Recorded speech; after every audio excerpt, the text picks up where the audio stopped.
चला स्वागत आहे मित्रांनो। आज आपण मराठी व्याकरणातील अलंकार या धड्यावर अभ्यास करणार आहोत। अलंकार म्हणजे काय तर बघायचं, भाषेचे सौंदर्य वाढवण्यासाठी वापरण्यात येणाऱ्या तंत्राला भाषेचे अलंकार असे म्हणतात। भाषेच्या अलंकाराचे मुख्य दोन प्रकार पडतात। पहिला प्रकार म्हणजे अनुप्रास अलंकार आणि शब्दालंकार आणि दुसरा म्हणजे अर्थालंकार। शब्दालंकारामध्ये अनुप्रास अलंकार, यमक अलंकार आणि श्लेष अलंकाराचा भाग मोडतो।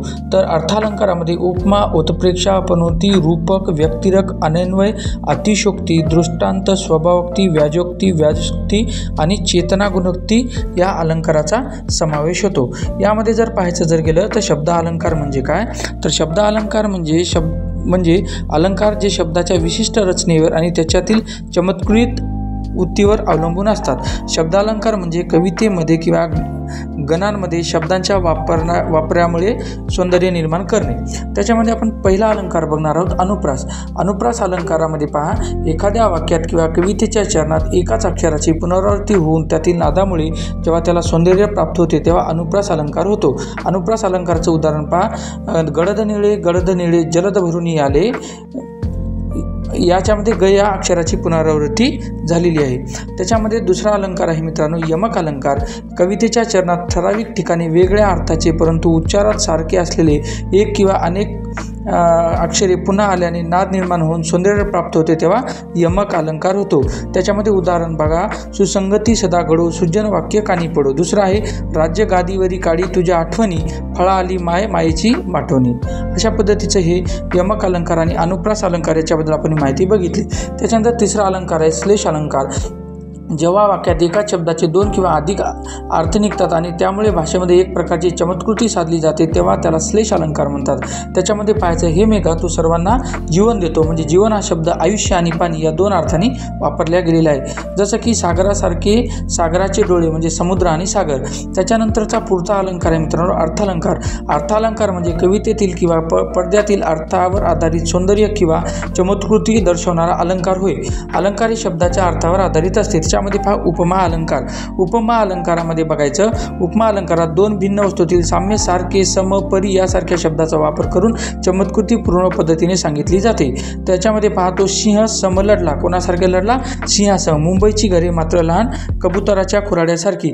अशा पद्धतीचा हा उपमा अलंकार आहे। उपमा अलंकारामध्ये आपण एखाद्या व्यक्तीला एक उपमा देतो, एका पद्धतीने त्याला नाव ठेवलं जातं, त्या पद्धतीला उपमा अलंकार असे म्हणतात। पुढचा अलंकार आहे उत्प्रेक्षा। उत्प्रेक्षा म्हणजे कल्पना, ज्या दोन वस्तूंची आपण तुलना करतो त्यातील एक उपमेय जणू काही दुसरी वस्तूच आहे, उपमानच आहे अशी कल्पना केली जाते तेव्हा उत्प्रेक्षा अलंकार होतो। त्यामध्ये मुख्य शब्द कोणते वापरले जातात, जणू काय, गमे, वाटे, भाषे, की यासारख्या शब्दांचा वापर केला जातो।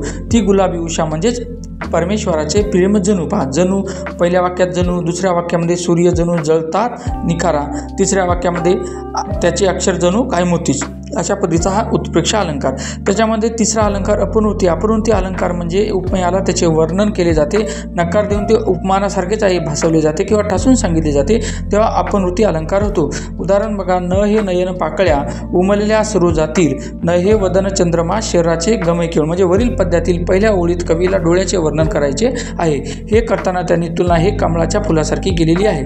पुढचा अलंकार आहे मित्रांनो चौथा, रूपक अलंकार। ज्या उपमेय त्याची तुलना केली जाते आणि उपमान ज्या उपमेयासोबत एकरूपता असते तेव्हा रूपक अलंकार होत असतो।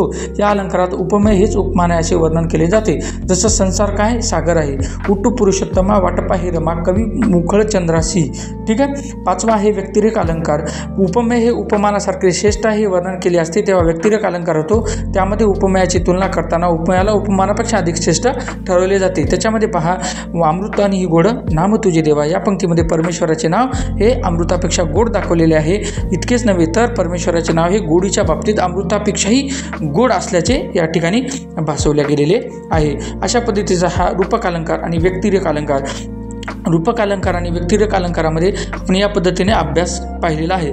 आता पुढचा अलंकार आपण लगेच बघणार, अनन्वय। अनन्वय अलंकार म्हणजे काय, तर उपमेयाला दुसऱ्या कशाचीच उपमा देता येत नसेल, म्हणजे ज्या उपमेयाला उपमेयाचीच उपमा दिली जाते सोप्या भाषेत सांगायचे तर जे आहे ते तसेच आहे असे तेव्हा म्हटले जाते, तेव्हा अनन्वय अलंकार होते. म्हणजे जगामध्ये आईसारखं कुणीच नाही ना, म्हणजे तीच माझी आई, आईसारखी आईच. येथे आई हे उपमा आहे आणि तिची तुलना तिच्याशीच होते की जगामध्ये कोणाशीच होत नाही, तुझ्यासारखा कोणी नाही असं दिलं. त्याच्यानंतर 7वा अलंकार आहे मित्रांनो अतिशोक्ती अलंकार. त्यामध्ये एखादी गोष्ट वाजवीपेक्षा जास्त फुगवून किंवा वाढवून दिली जाते.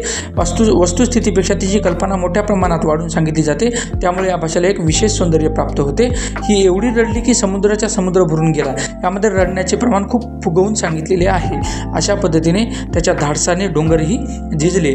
अशा पद्धतीचं उदाहरण सावळा ग रामचंद्र रत्न चमकी झोपतो, यामध्ये श्रीरामाचं वर्णन या ठिकाणी केला गेलेला आहे. अशा पद्धतीचा हा अलंकार. त्याच्यानंतर दृष्टांत अलंकार. दृष्टांत अलंकार विषयाचे वर्णन करून त्याच्या झाल्यावर ती गोष्ट पटवून देण्यासाठी त्याच्या अन्वयार्थ एक विशेष उदाहरण किंवा त्याचा दाखला दिला जातो, त्याला दृष्टांत अलंकार म्हणतात. दृष्टांत अलंकाराचं एक सोपं वैशिष्ट्य आहे, दृष्टांत अलंकारामध्ये जास्तीत जास्त अभंग रचना असतात. लहानपण देगा देवा मुंगी साखरेचा रवा, एरावती रत्न थोर त्याशी अंकुशाचा मार, तुकाराम महाराज परमेश्वराजवळ लहानपण मागतात. अशा पद्धतीचा आशय या ठिकाणी दाखवला गेलेला आहे. नवा अलंकार आहे स्वभावोक्ती अलंकार. एखाद्या व्यक्तीचे, प्राण्याचे, वस्तूचे, त्याच्या स्वाभाविक स्थितीचे किंवा हालचालीचे यथार्थ हुबेहूब पण वैशिष्ट्यपूर्ण वर्णन करणे त्याला स्वभावोक्ती अलंकार असे म्हणतात.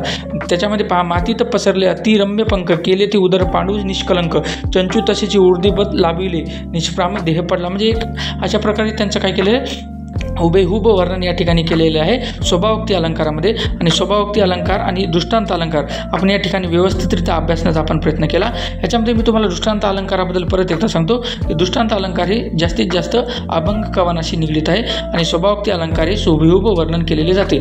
त्याच्यानंतर 10वा अलंकार आहे अन्यन्योक्ती. ज्याच्याबद्दल बोलायचे त्याच्याबद्दल काहीच न बोलता दुसऱ्याबद्दल बोलून आपले मनोगत व्यक्त करण्याची जी पद्धत असते तिला अन्यन्योक्ती अलंकार असे म्हणतात. अन्योक्ती अलंकार म्हणजे दुसऱ्याला उद्देशून बोलणे. येथे समस्त बहिरे बसतात लोक का भूषणे मधुर तू करशी अनेक, हे मूर्ख यास किंमपाही नसे विवेक, रंगावरून तुझला गणतील काक. अशा पद्धतीचं इथं एक संदर्भ असं एक उदाहरण दिलेलं आहे. या उदाहरणामध्ये मूर्ख लोकांसाठी बोलताना त्यांनी थेट मूर्ख न म्हणता बहिर लोक आणि काक म्हणजे कावळे याच्याशी तुलना केलेली आहे. 11वा अलंकार आहे व्याजोक्ती अलंकार. एखाद्या गोष्टीचे खरं कारण लपवून दुसरेच कारण देण्याचा प्रयत्न होतो त्याला व्याजोक्ती अलंकार होतो. त्याच्यानंतर 12वा अलंकार आहे चेतना गुणोक्ती अलंकार. आपण 11व्या अलंकाराचं उदाहरण आपलं पाहिलं नाही, आता चेतना गुणोक्ती बघू. चेतना गुणोक्ती अलंकार निसर्गातील निर्जीव वस्तू सजीव आहेत अशी कल्पना करून मनुष्याप्रमाणे दाखवली जाते किंवा वागवली जाते, त्या कृतीला चेतना गुणोक्ती अलंकार म्हणतात. चाफ्या बोलेना, चाफ्या चालेना, चाफा खंत करी, काही केल्या फुलेना. म्हणजे चाफ्याचं वर्णन कशा पद्धतीनं केलं, मानव उक्तीप्रमाणे चाफ्याचं वर्णन केलं. डोकी अर्गत घरे उचलती, काळोखाच्या उशीवरुनी. अशा म्हणजे इथं प्रदूषणाचं वर्णन या ठिकाणी केलेलं आहे. आला हा दारी वसंत फेरीवाला, पोते खांद्यावरी सौंदर्याचे देईल त्याला. म्हणजे या काव्य पंक्तीमध्ये वसंत ऋतूच्या आगमनाचे वर्णन या ठिकाणी केले गेलेलं आहे. या चेतना गुणोक्ती अलंकारामध्ये आपण या पद्धतीचा अभ्यास केलेला आहे. म्हणजे हुबेहूब रचना या ठिकाणी मानवाच्या कृतीप्रमाणे, उक्तीप्रमाणे या चेतना गुणोक्ती अलंकारामध्ये केलेले जाते. धन्यवाद.